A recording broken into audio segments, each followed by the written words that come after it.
Maybe you already know me from my old videos. If you are a new viewer, let me introduce myself. My name is Saidamin.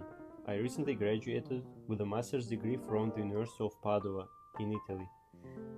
And I came up with the idea to make a video comparing the university experience and education systems in Uzbekistan and Italy. And I came up with the idea to make a video comparing the university experience and the education systems in Uzbekistan and Italy. Since I did my bachelor's degree in Uzbekistan, I can easily share all the differences from first-hand experience. Sit back, relax, and let's get started.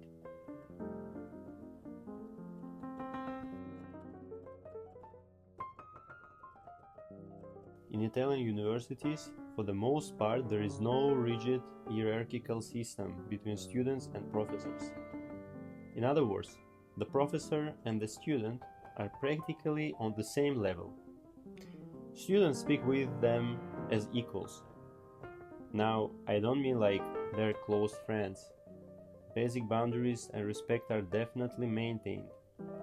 But at the same time, it's nothing like what we are used to in Uzbekistan's universities.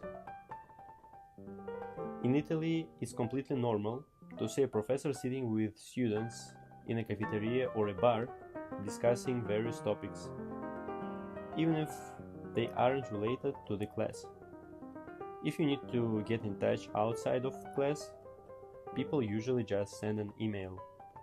This is a very common practice. And this brings us smoothly to the second difference.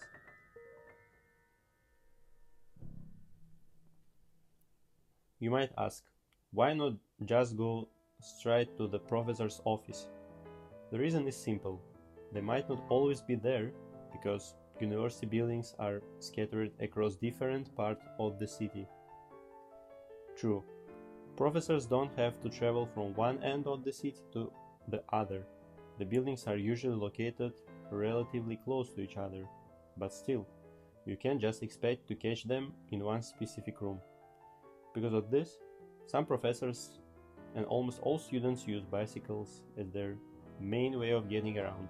I studied at the University of Padua, and it has a lot of buildings spread all over.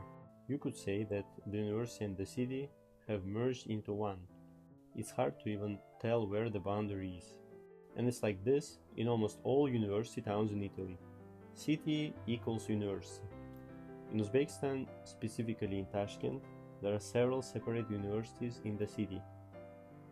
For the most part, they are quite compact, usually within a couple of buildings where everything is within walking distance.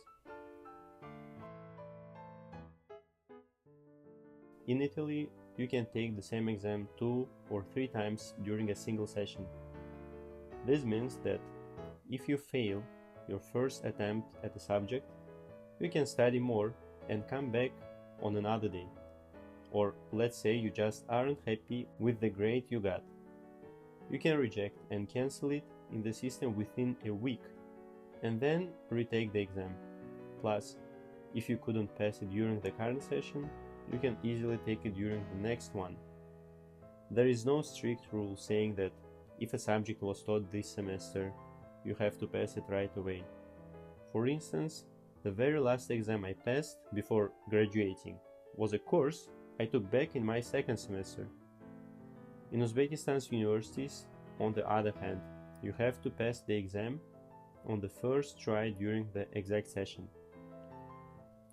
If a student fails, they are sent for retakes, and if they fail those, they face expulsion.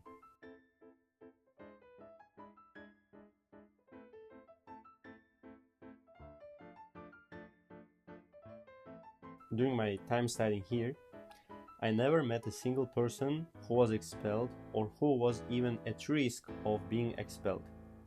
I should also add that there is no strict limit on the duration of your studies. For example, some bachelor students study for 3.5 to 4 years instead of 3, and master students take 2.5 to 3 years instead of 2. Some don't manage to pass their exams on time. Others need more time to finish writing their thesis. No one is going to scold you for this, and honestly, it makes sense. As long as a person pays their annual tuition fees, they can study for even 10 years if they want to. It's their choice. The same goes for defending your thesis. There are several graduation periods throughout the year. For example, on my faculty there were 2 slots in the fall, 1 in the winter, 2 in the spring, and 2 in the summer. Everything is very flexible. In Uzbek universities, the defense for a specific faculty usually happens on one day in the summer. And of course, there is a real risk of expulsion there. For example, for constantly skipping classes. This brings us naturally for the next difference. In Italian universities, attendance is optional for almost all master's programs. Sometimes it can depend on the specific faculty or course, but that is very rare. Bachelor's programs are a bit stricter, but generally flexible too. The professor's job is to explain the material and answer students' questions. Attending classes, however, is entirely the student's responsibility, not the university's and not the parents. After all, it's the student who will have to pass the exam later. If they can pass it without attending lectures, that's just a plus for them. Besides, professors usually upload all the slides, books, and sometimes even video recordings of their lectures to the faculty portal. So, finding the right study material is never an issue. In Uzbekistan, attending classes is mandatory and strictly monitored by the professors themselves. Although, as I said, studying is completely the student's personal responsibility, and no one should have to force them.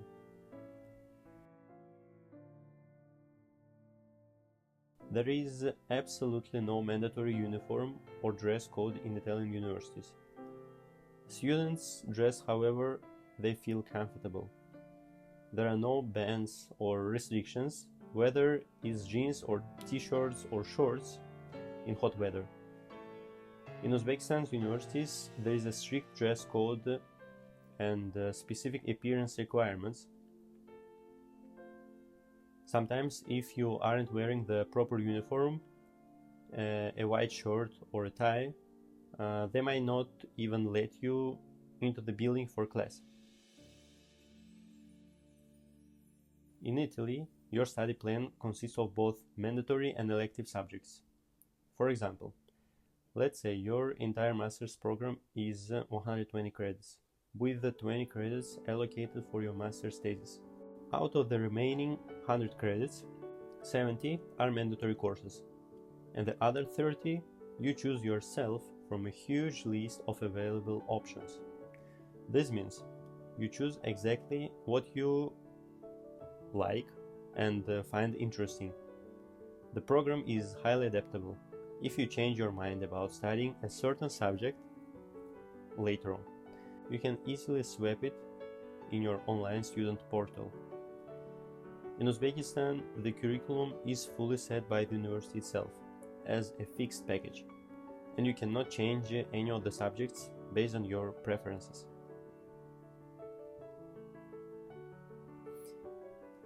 So, that is the comparison of universities in Italy and Uzbekistan. My goal in this video was to give you the insights you might have been looking for. If you are from Uzbekistan or other CIS countries, I'm sure some parts of my story felt familiar to you. And if any of you are planning to apply to Italy, I hope you will find this information helpful. Thank you to everyone who watched this video to the end. Leave a reaction, drop a comment, and share your thoughts and impressions. It would be awesome if you wrote about how things work in your universities and generally what city or country you are watching this video from. I'm really curious to see where my viewers are from and get your feedback. If there is anything else you would like to know, make sure to suggest topics for the next videos in the comments. See you next time.